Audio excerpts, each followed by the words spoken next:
Hello guys, Ryan from Husky Moving here, Arlington, Massachusetts. We are a residential and commercial moving company. We also do handyman assembly work. We do light plumbing, light yard work, hang artwork, hang TVs, a bunch of random stuff that we do around the house. What I want to talk to you guys about is a interesting idea that is not mine. I am stealing this idea from someone else. I want to be very clear about this. I did not come up with this. I'm not smart enough to come up with this. But I do think it's a brilliant way for service people to figure out how to market specifically to specific income people. Again, can't stress this strongly enough. Not my idea. I'm not smart enough to come up with this idea, but the person who did is a gentleman that I met through a group, works in Boston, makes a shitload of money, is very successful in what he's doing. Probably more so than you would think was possible in the service industry, and is what I would consider to be humble and also very smart about how he does things. He's older than I am. He's been good enough to talk to me about a number of issues as I've been growing my own business, and if I'm being honest with you, growing myself as a person and as a businessman, and how I've chosen to value myself in my business. There's been, I'd say, 2 or 3 people that I've kind of latched on to gain information from, and this person is one of them.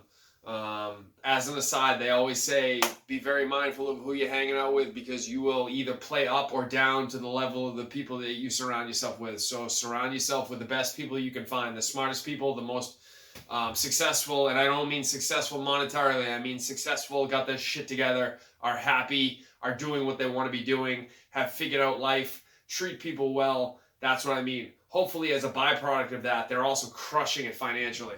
So this guy's idea is actually what I would consider to be really simple, but very brilliant. I'm sure this has been written about 1,000 times before, but I had never personally heard it before. His idea is such.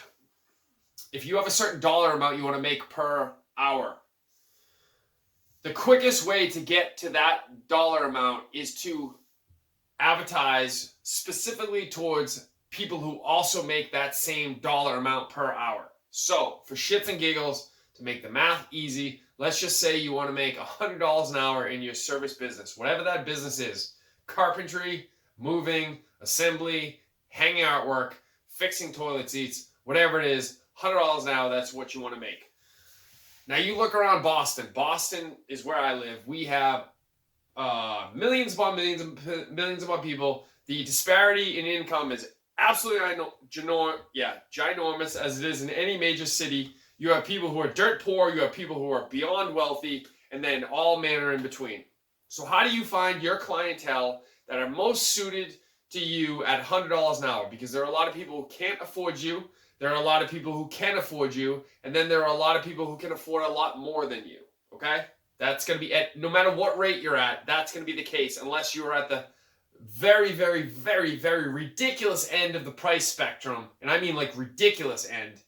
Then only a small amount of people are going to actually be able to afford you. But in Boston, a lot of people can afford a lot of shit. You want to make $100 an hour. His idea is such. If you were to make $100 8 hours a day, you'd make $800 a day. Multiply that by 5 days a week, you would now be making $4,000 a week. You multiply $4,000 a week times 52 weeks is 4,000 times 52 is 2,000. What is that? 200,008, I think, if I'm doing the multiplication correctly. They say typically people tend to spend a certain percentage of their their pay on their mortgage, and that tends to hover. In a perfect world, you want to be at 30% or less. So for shits and giggles, let's just say 30% of 2008 is, let's call it 6,000. Now, I might be getting the math of this wrong, but you understand the gist. If you know now what you want to make, and you know what the dollar amount that someone would have to take home to make the same $100 an hour as you make, because you now can backtrack and figure out what their salary would need to be, If you know what their salary would need to be, you can then figure out roughly what their mortgage is most likely going to be. Now, you obviously figure out averages. There's going to be people have, if let's just say for shits and giggles, they make it $208,000. Obviously, there's going to be people that are way over 30%, and there's going to be people that are way under than 30%. But there's going to be a average that's going to be right in that sweet spot. Let's just call for 30%. If you know that's the case, because now you've worked backtrack, you can now market directly to homes that type of person would purchase. So, for example, if there's a neighborhood that you can find that would have the whole average home price in that neighborhood would have the same amount of mortgage payment that you've figured out that your perfect client would be able to pay as a mortgage, you can market just to that neighborhood. Okay? So what this gentleman has done is he's figured out a neighborhood close to him, so he doesn't have to travel very far. And he markets only to that neighborhood because within that neighborhood, everyone in that neighborhood is making roughly the same amount hourly as he is. And he knows this because he knows that they would have to be able to make that to have been able to buy into the houses based on what the houses are worth in that neighborhood. All this makes sense? So he markets directly to them. Now, obviously, the reason why he markets to a neighborhood close to him is because he doesn't want to be driving far. In the service industry, where we have to travel to get to our customers, our goal is to maximize our time. And the way we do that is to drive as little as possible. Once we're there, we work as long as possible. And then hopefully the next job is as close as possible to that job so that we're just banging them out. You know, if you have to drive an hour and then do a small job and then drive another hour, you're losing a lot of time. He doesn't want to do that. So he's figured out a neighborhood close to him that fulfills the requirements of what he wants to make. I don't remember exactly what he's making, but he's charged a lot. It's like in the service industry, it's a lot. I know there are lawyers that make it like $5,000 an hour, but in the service industry, he's making a lot of money. I forget exactly how he markets. It doesn't matter. He does something where he markets them somehow. I'm not even going to pretend like I remember how. The gist of the story is, though, once you get into that neighborhood, obviously, if you meet Ted at the Blue House and you do an amazing job for Ted at the Blue House, Ted has neighbors on either side of him, plus his friends group and the homeowners society. He's going to start talking to people. Now, Ted, who has at home, also coincidentally works with Bob, who probably roughly makes the same amount that Ted does at the office place, right? And so now what you've done is you've proactively searched out or sought out the people that are in the same income bracket as what you want to be making, as opposed to what most of us do, which is we just wait for the phone to ring. And then we get calls from all number of people, some of whom are millionaires, some of whom are going to have trouble paying for their oil bill this month, right? So if you don't want to be dealing with all sorts of shit from all sorts of income brackets, because you know you only want to be in a certain income bracket, and whatever that answer is, I know for me personally, I want to be in the higher end of the spectrum. Some people don't want to be in that spectrum for a multitude of reasons, but I want to be in the higher end of the spectrum because I want to make as much money as possible. And also I know I'm capable of dealing with those people. And not only am I capable, I'm the guy for them, because I can put on the dog and pony show that needs to be put on for them to be happy. I know that. Some people can't do that. They don't have that in them, which is fine. I don't have it in me to deal with people who, for example, want to nickel and dime everything. That's not me. It is me in my day-to-day life. That's me when I go out and I'm buying a Groupon. It's not me when I'm at work. Like, I don't want to be dealing with that shit. And so this is a great way to do that. You can figure out exactly who your clientele is, backtrack based on what you want, which is a certain hourly rate. That's your goal. You want to get that hourly rate, and then you're targeting specifically to those people that are capable of paying that hourly rate.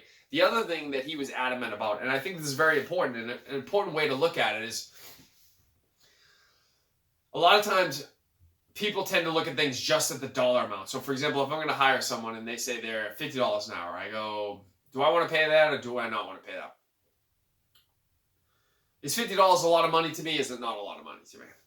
He says you don't want to look at it that way, because when you're marketing specifically to people who make the same dollar amount as you, you need to understand that they're already committed to doing that every day. They don't mind doing that, or else they wouldn't be doing it, obviously, right? That's why they go to work. If a guy, for example, is a school administrator and he makes, let's just say for shits and giggles, $100 an hour, He's already committed to doing that 40 hours a week. He's fine with it. To him, that 1 hour of his life is something he's already involved in. He has to do. He's got no choice. It doesn't even occur to him that he has another choice, obviously. So for him, being able to trade that 1 hour, don't think of it like money. He's trading that 1 hour of his time for 1 hour of backbreaking labor that he doesn't want to do, or 1 hour of switching on a toilet seat that he doesn't know how to do, or 1 hour of pulling air conditioners out of a window and bringing them up to a third floor attic, or 1 hour of being covered in cobwebs in a basement. So when you look at it that way, forget about the money aspect of it. These people don't give a fuck about money, right? Because they have enough money. They have disposable income. It's not important to them. They're concerned about convenience. They're concerned about not being covered in cobwebs. They're concerned about not switching out toilet seats. They don't want to do any of this stuff for them. So for them, switching an hour of their time, which they've already committed to anyway, and they're already drawing a paycheck from that's coming in either way, for now pulling ACs out of a window is a no-brainer to them. They don't look at it as being equal. They don't look at it as being an equal trade. They look at it as being a great trade, like they're coming out ahead on it, you know? And hopefully you look at it like you're coming out ahead because you're making what you would consider to be a lot of money for inconvenience, okay? So try to look at it that way too, is like, you know, you're exchanging an hour of time, not for money, but for what kind of value are you bringing to this person's life, the trade-off for an hour of their time for an hour of your time, right? So it's it might help you get to that mentality a little bit better. All right, guys, thank you for listening. If you found any value, please like and subscribe. If you want to get a hold of me, it's info@huskymoving.com, and huskymoving.com is the website. Thank you so much for listening. As always, I really appreciate it. And shout out to Ted, who's the one who came up with this idea. This was not my idea. So thank you.